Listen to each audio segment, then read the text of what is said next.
When humanity was first encountered, they were below the standard of galactic consciousness, below the need for anyone to care. They lagged behind us in terms of tech, weaponry, colonization, and economic prowess. When we first found them, they were more excited to meet us than we were to meet them. They were, after all, beneath our notice. We exchanged information, settled borders, and even had an issue where they colonized a planet within someone else's borders. They resolved it peacefully and simply walked away, deciding to abandon the planet and system entirely, resettling somewhere else instead of potentially starting a war. We decided not to investigate further and simply left them alone. This turned out to be a bad idea. So here is a precursory note before the story even begins. We as a galaxy have all but abandoned so-called analog modes of warfare. All battles are done by gigaton capacity laser technology and shielding, giant warships with heavy lasers that can strike targets at up to 250 miles, ranges that are considered the standard for any form of modern battle. This is due to how prohibitive most weapon systems are. Ballistic munitions require powder primers and other such things that aren't very safe. Munitions that cause more damage to the ship than they can inflict on the enemy if the enemy gets lucky or knows what they are doing. It's also impossible to manufacture such things in space unless you have a craft with its own refinery and manufacturing facilities, which aren't very economical in large ship fleets. Railgun technology was also phased out by the community, Gauss tech even more so, for similar reasons. The energy weapons, lasers, masers, and pulse laser tech simply outweighed other options. Some empires use railguns but focus almost entirely on laser technology, especially modern armaments such as the Imperiate's primary turbomaser batteries that can vaporize a city block. In short, the galaxy has a reliance on laser weaponry, short or long range, and it's all to do with economics and industry. It's not that we can't, it's that it's too expensive. Lasers offer a better, more honorable, more economically viable option. Fuel is also not a real concern when you have a laser-based ship. Hydrogen fusion reactors and other such technologies can be scaled up to almost any size, and when looking for fuel for these systems, simply wandering about in the universe can keep you fueled for millennia. An easier option even than that is to simply find a local gas giant, skim some gas off the top, and keep yourself full of all the fuel you could need for the next year. Even at full power, a modern dreadnought only uses a few gigawatts worth of energy, simply due to the fact these systems run with efficiency in mind. Battles and fights use up more energy, of course, but when fights last only a few hours at most due to the energy and damage output, thanks to the gigantic super weapon quality lasers, it doesn't mean much in the long run. Then come the humans, who barely use lasers for anything above point defense. Human ships are, for basic classification, around roughly twice the size of the galactic standard. They have a significantly larger class roster than we do, but in terms of crew complement, economy, and whatnot, we are on relatively even ground. In terms of their shielding capacity, they are slightly below average. In terms of armor plating, slightly above average. And in terms of weapon quality, average. What we didn't account for was humanity and their insanity. We didn't count for a species that had no chill, according to them. Neither did the Skakandi pirates. History lesson. The Skakandi pirates were, emphasis on were, a race of barbarian pirate raiders who raided, stormed, pillaged, and stole in order to survive. Typical warrior-like species. Although very, very limited in number, mostly confined to scattered asteroid bases and far-flung systems, they were a serious threat to anyone they encountered.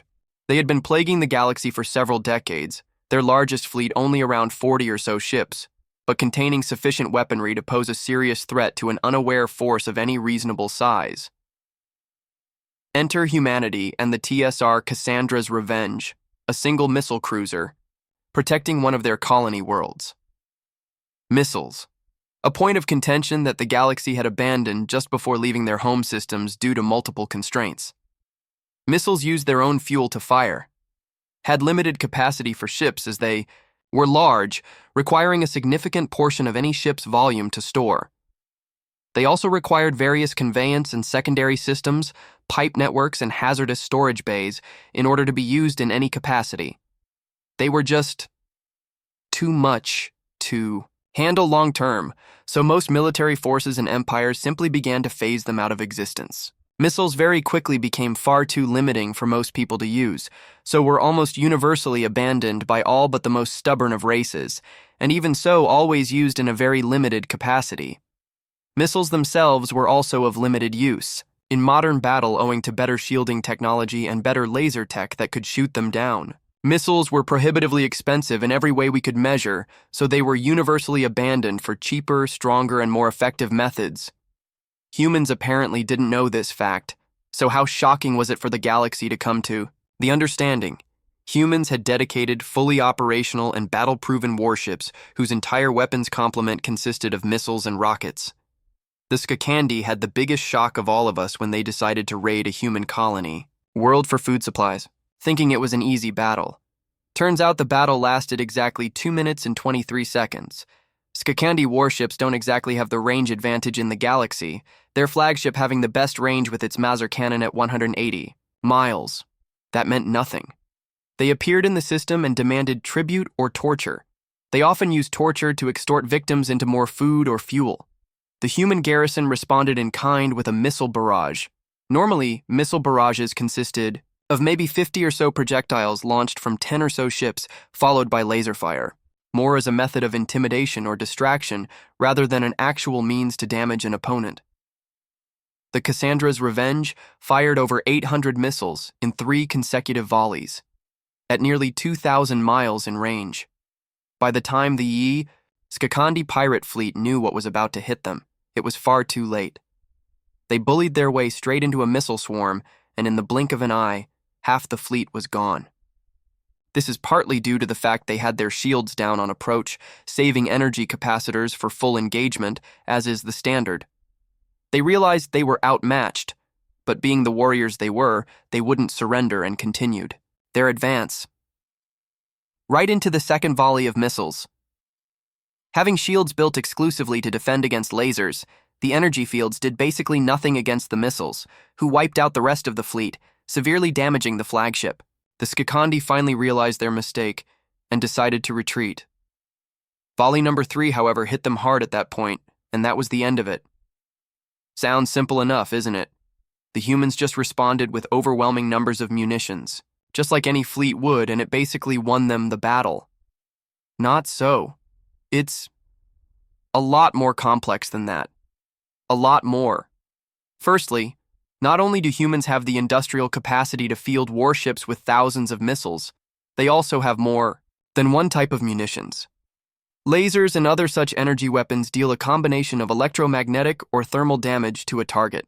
The energy spike from a sudden directed burst of energy causing damage to electronics, the heat from the energy causing damage that melts or evaporates armor plating.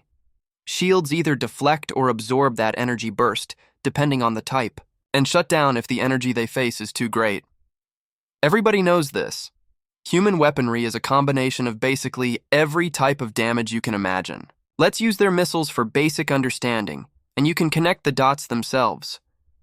Each missile carries a payload, yes? A warhead that carries the part that does the damage. The rest of the galaxy uses 2 types of damage, as previously stated, and very rarely the other 2.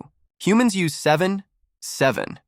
And of those 7, the galaxy has no resistance of any kind, even in terms of shielding, to 3 of those 7. You have the 4 basic types of damage and resistance. Granted, this is about as simplified as I can make it, and I apologize for treating you like an infant in my descriptions, but I don't have a millennium to take you through a course on starship construction, do I? Electromagnetic, thermal, kinetic, and explosive. Electromagnetic affects electronics, thermal melts things, kinetic hits things, and explosive explodes things. Simple enough. Humans apparently have an extra 3 damage types, which are ion, nuclear, and plasma.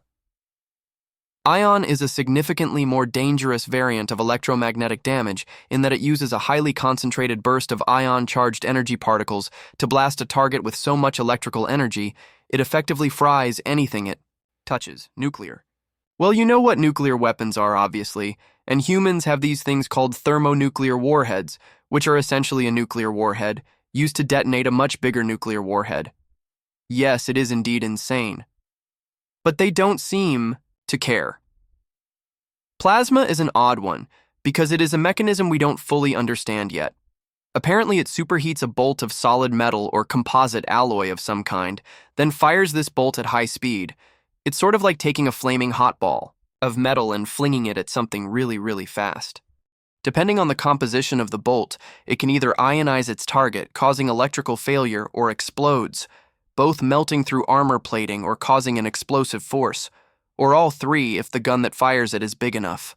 Apparently, missiles can use all or multiple of these warhead types, and these insane apes have figured out how to combine some of these warheads.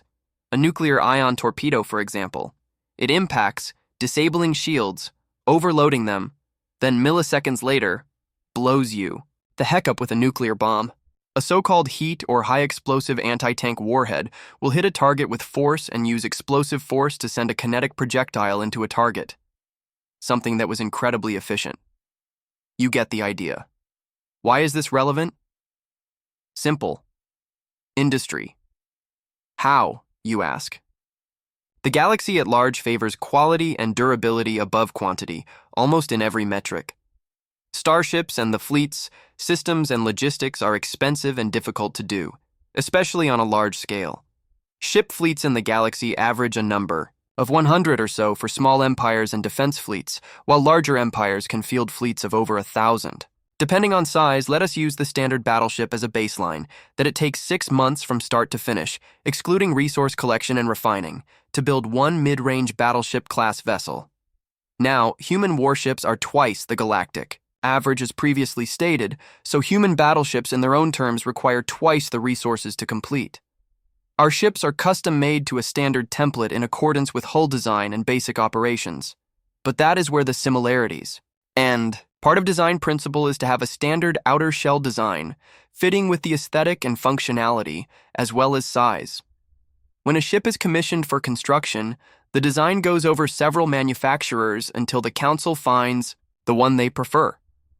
The interiors are always different in order to make sure that any attempts at boarding action will never be the same. It's also a matter of weapons, propulsion, and shields.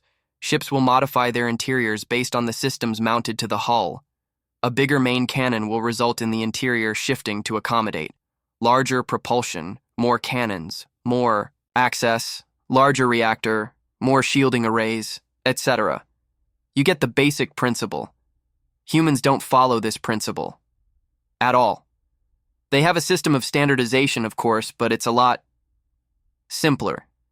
It takes us 6 human months to build one battleship-class warship on average. Equivalent starship sizes in terms of the galactic average, the closest warship to human battleships is one of their patrol cruisers. It takes them only 2 days to build one of these ships. I will say again, it takes us 6 months to build one battleship. It takes them 2 days to build one ship of equivalent size. You may stop reading in order to remove your freshly dislocated jaw, or its anatomical equivalent, from the floor. Humanity has the advantage over the entire galaxy due to this one simple factor. It's not that they have missiles that have the edge over us. It's the fact they can manufacture millions of missiles and the ships that use them in short order. That missile cruiser I told you about? It was a small variant used for colony defense by locals. It carries a payload of 15,000 missiles. It only used a volley of 800. To defeat the largest pirate force in the galaxy, it probably only needed to launch half of that to fight. Humans have since tripled the size of their effective fleet strength since the first incident with the Skakandi, fearing further entanglements from the galaxy's denizens. The Skakandi attack was 3 months prior to the publishing of this piece. In 3 months of us sitting on our asses trying to figure out what happened, humanity has officially announced that their entire military now actively outnumbers the galaxy at large 2 to 1. This means that in the time it took you to receive and read this missive, humanity has built 15 times more ships than we have in the last 20 galactic standard years.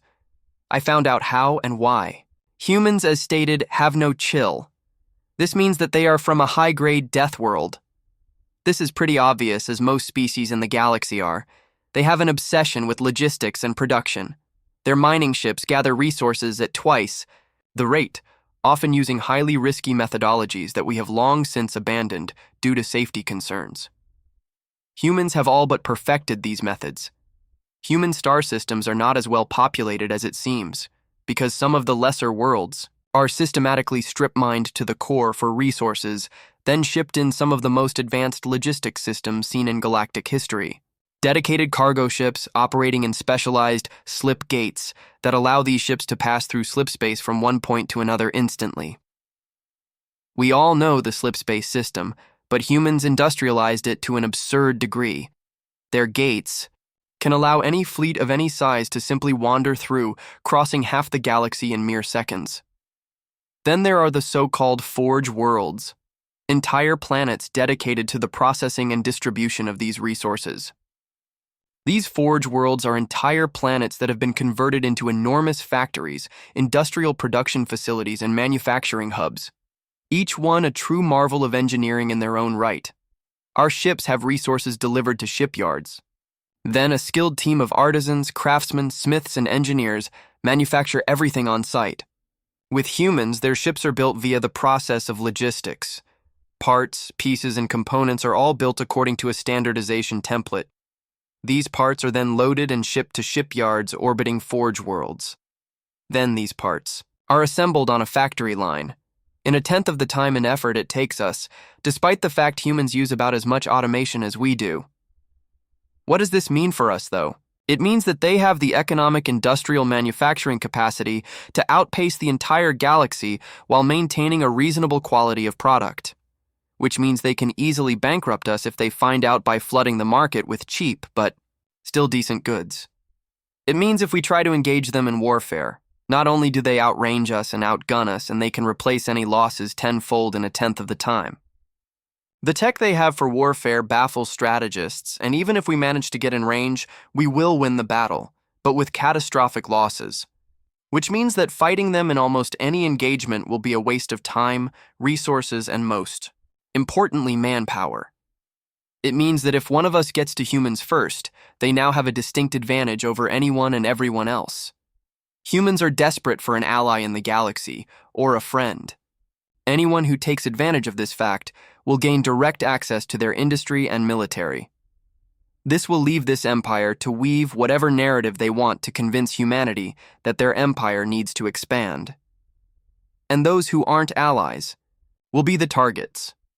In short, humanity is poised to become the central point in galactic politics, has the ability to bankrupt us in a matter of months, can outnumber us 100 to 1, outclasses us 50 to 1, and can field the largest navy ever assembled in known history in a matter of a few years, if sufficiently provoked. Humanity presently represents an existential threat that we can't fight against, one we can't even hope to beat in any straight engagement or battle.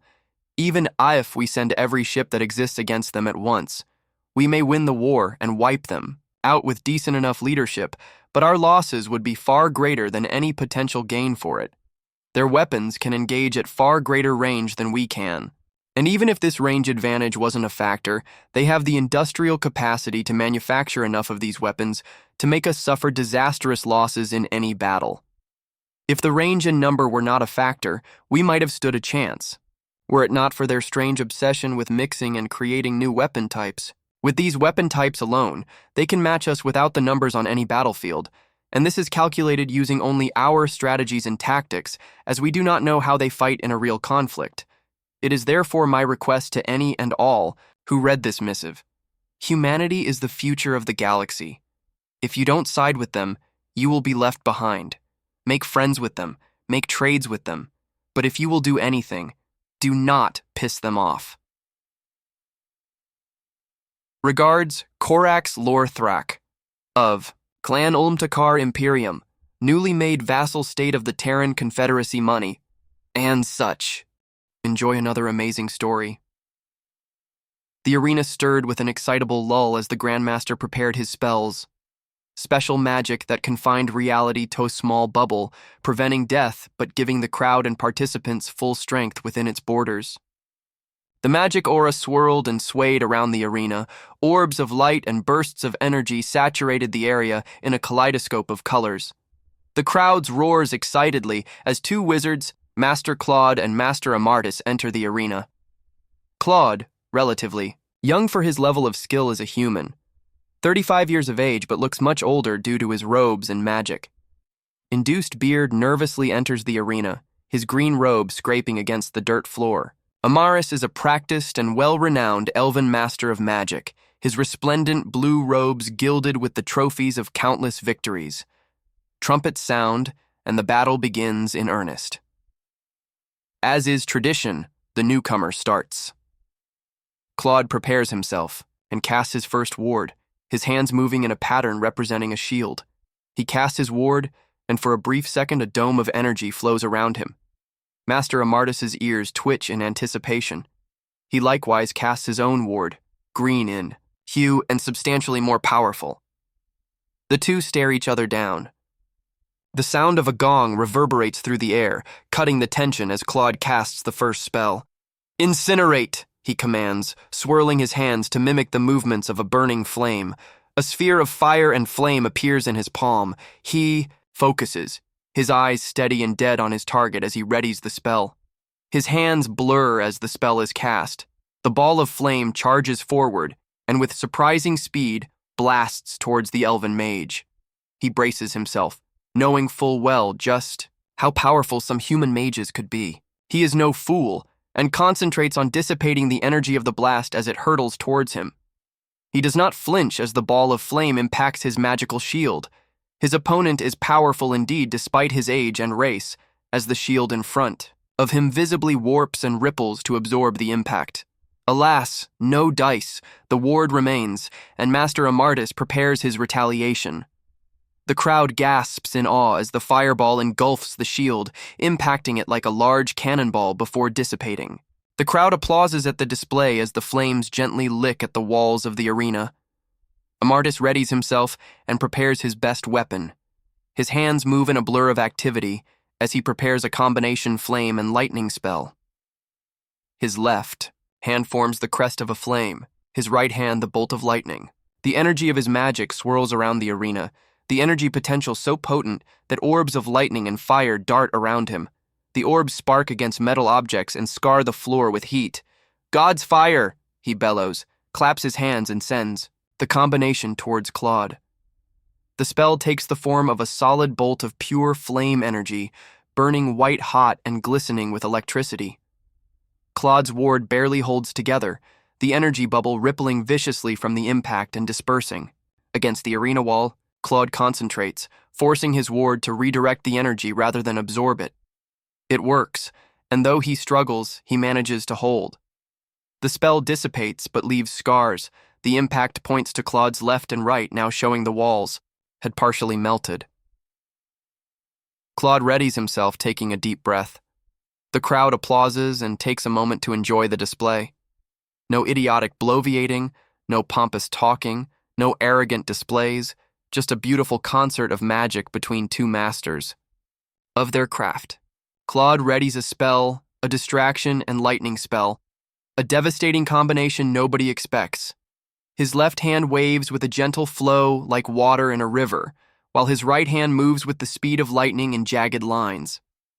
Claude's left hand bursts forward and a wall of water floods towards the elven master, the tide of liquid impacting with the force of a flash flood. It is but simple water, so the deflection is meaningless. Claude concentrates, his water flood surrounding the ward seemingly harmlessly. The crowd lets out a chuckle at the display, seemingly confused as to the spell's reasoning. Master Amartis is cautious and does not fall for the provocation, maintaining his concentration. Caution is well rewarded as the lightning spell Claude has suddenly unleashed. The bolt of electricity blasts forward, releasing a loud thunderclap through the arena and impacts the water flood. Master Amartis, though guarded, is caught in the provocation and his ward dissipates. The blast of electricity is carried through the water and overwhelms the magic sphere, a massive blast of electricity fully covering all sides, amplified by the water spell, and overwhelms him, causing the ward to ripple and fail. The ward failing makes the spell dissipate and explode, puddles of slightly electrified water splashing in every direction. Very good, Claude. Very good. I didn't actually see that one coming. You have to teach me that one, Amartis said as he readied himself for his own attempt to disable Master Claude's ward. I learned from the best, after all. Your move, sir. He said with a polite bow and returned to stance. The pair eyed each other for a moment. Amardis waved his hands, readying a spell Claude had never seen before, and steadied himself for the coming onslaught. Amardis's hands twisted and flowed like wind and water before the arena's temperature suddenly dipped below freezing. Amardis jumped from his stable spot and charged forward as a gigantic sword made of crystallized ice formed in his hands. With no effort, he leapt into the air and slammed the gigantic blade down onto his opponent. Claude was caught off guard by the sudden assault, and his ward failed. Both spells dissipated, with the ice blade shattering on impact and blasting the elf back to his spot. The crowd roared in excitement from the display, and a glorious applause echoed through the arena. The two wizards readied themselves, the limit of one ward spell per 5 turns still in effect. Claude held fast and steadied himself, knowing just how many tricks his ancient master could bring against him. Amardis now on high alert as Claude's trick with the water made him think this young blood was more than he seemed. Claude had his turn and began to flail his hands wide and direct, his fingertips forming tight angles and chanting all the while. The magical energy swirled and swayed, blue, purple, and red lights congealing into a golem of metal and rock armed with a large broadsword. Claude stayed still and stared his opponent down. Amardis, always willing for an even fight, chanted his own summoning spell, and a wooden and stone golem armed with a magic bow appeared. The two beasts took aim at each other. The crowd gasped in awe as the pair of master-crafted summons squared up. Claude's golem was the first to break, aiming its giant sword and charging like a knight, on a horse at his target. Amardis's golem prepared to hop back to dodge the blade and loosed an arrow at it. The arrow hit its target and embedded itself in the metal golem's left arm, a magic curse causing it to freeze instantly, then blowing the arm clean off. The golem's sword disappeared along with its arm, but the charge continued in earnest. Amardis realized he made a mistake far too late as the 10-ton metal freight train charged at it. Amardis's golem was smashed into with more force than necessary, slammed into the wall with enough force to put it down before Claude's own golem, no longer able to move due to the damage dissipated into the ether. The crowd stood and gave Claude's excellent tactics a round of applause, as did Master Amardis, who likewise couldn't help but clap at the display. "I've seen those tactics before. Was that the nothing-to-lose thing you humans used against my ancestry?" "I see how it was so effective," he said. "Yeah, and it worked then. Still works now, apparently." "Kinda the reason we're here in a golden age, aren't we?" Claude said with a knowing smirk. Oh, it's on now," Amardis replied with his own smirk.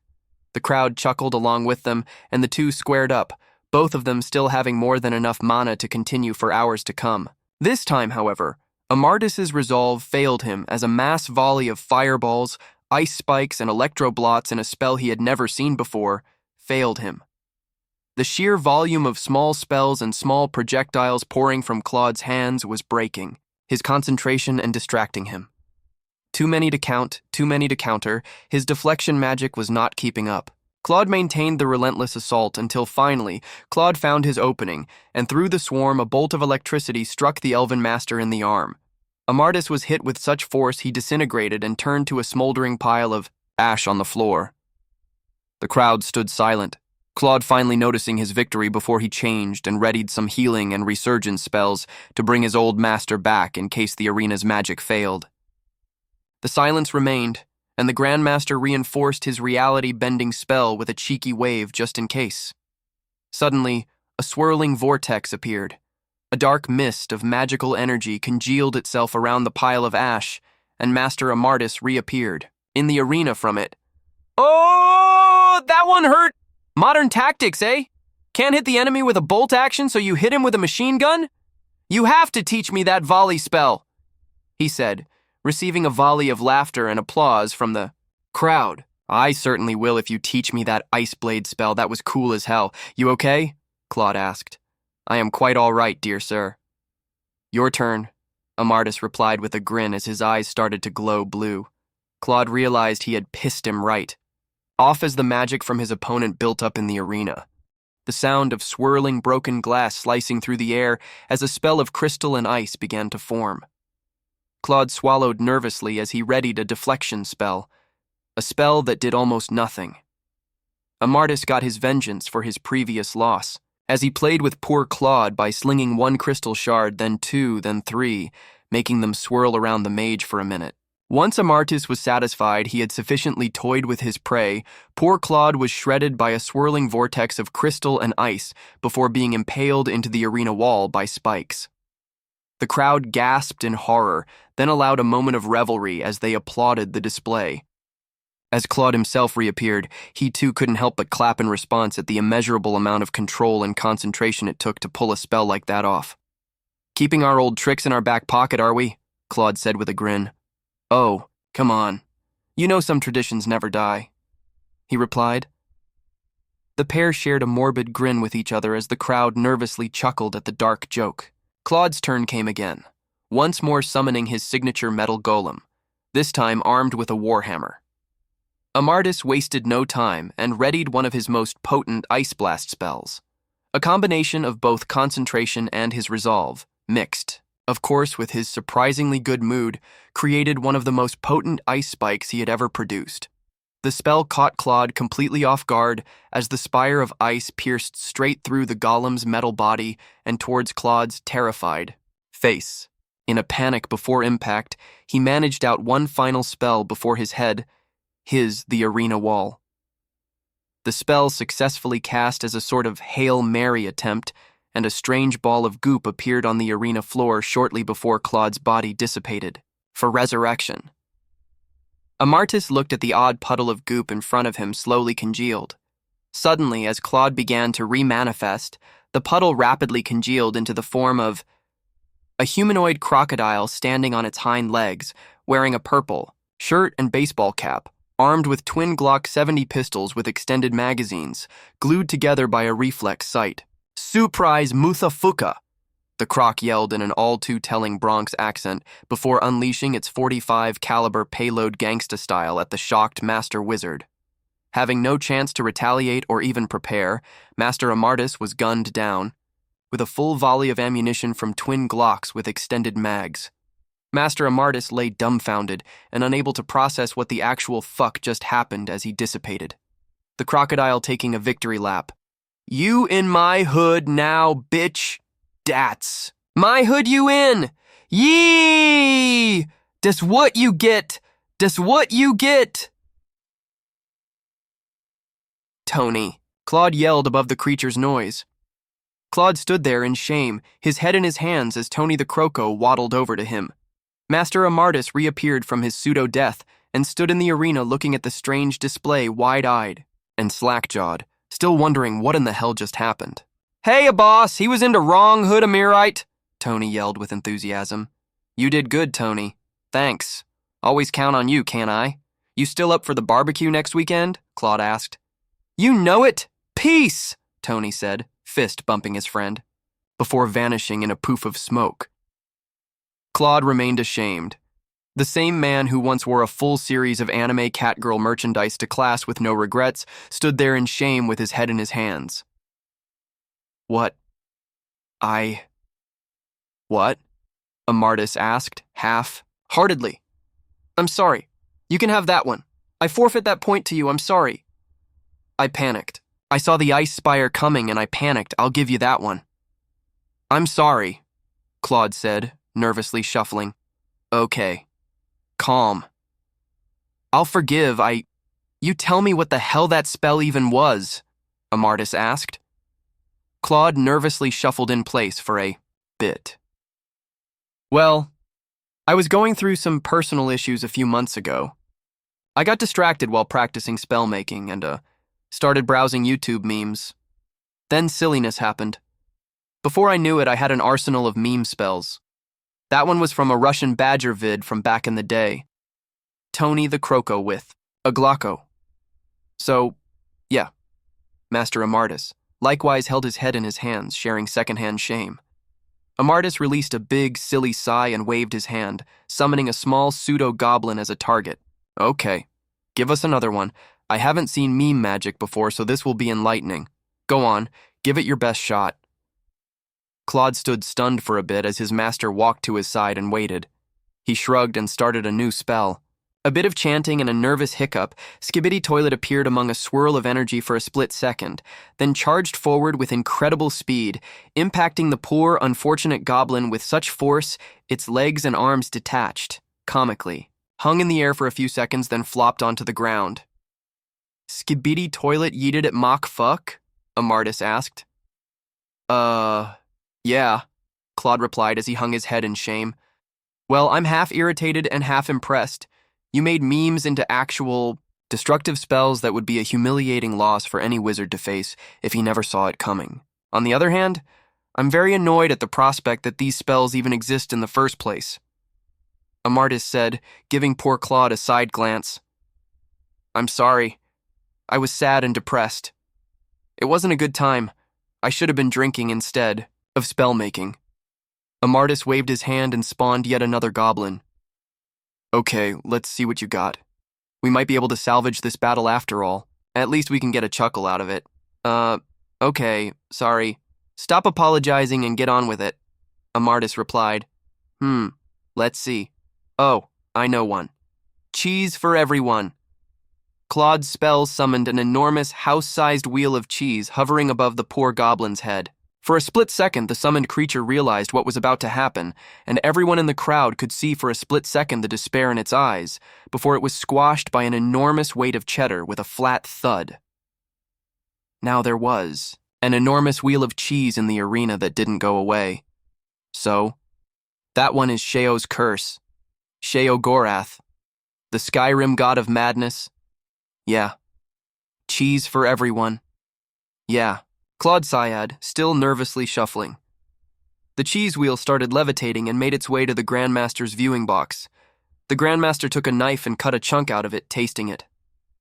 Well, that's really, really good cheddar. After classes this week, you will teach me this spell. His voice bellowed through the arena. The crowd finally snapped, and a gale of hysterical laughter overcame everyone as the Grandmaster started to use his own magics to cut up the cheese wheel and distribute it to the now jubilant patrons of this arena. It was indeed very good cheese. Amartis summoned one more goblin and waited for Claude to make his next move. Oh, I know. My favorite, Claude said. He used his magic to levitate the goblin and at an angle, out of the arena aimed a new spell at him. Fusroda! The legendary meme shout from Skyrim blasted through the arena with a thunderous roar and threw the goblin into the air and out of the arena, splatting on the parking lot outside. Master Amartis stood stoic and calm for a moment. Okay, I admit, I want that one, he said with a chuckle, making Claude feel slightly less ashamed. How did you manage a shout? A combination of sonomancy and wind blast magic. Use the sound blast to augment the wind blast, creating a sonic pulse that blasts objects away. It's the same principle used in the electric water spout spell I used to disable your ward. Simple use of physics and thermodynamics. Claude replied in earnest. Well, if it's that simple, maybe I can... Master Amartis stayed quiet for a time and concentrated. He summoned a goblin as a target, then yelled, "Curse of Stellinium!" before a small T-34 tank from the Second World War appeared and charged at the poor creature, squashing it and slamming into the wall. It was Claude's turn to be annoyed and disgusted as he gazed on his magic teacher of 15 years. Master Amartis shrugged. You're not the only one here with an array of silly spells. Before this, I never really got the chance to deploy them properly. Your strange way of combining magics makes it that much easier to cast them, he said as he casually returned to his spot on the other side of the arena. Oh, thanks. I thought, in which case, 3, 1, 2, 4, I declare a Mimi war. Amartis bellowed and cast a spell at Claude. Amartis summoned an enormous corgi doggo armed with a baseball bat which charged at Claude and yelled, "Back to horny jail!"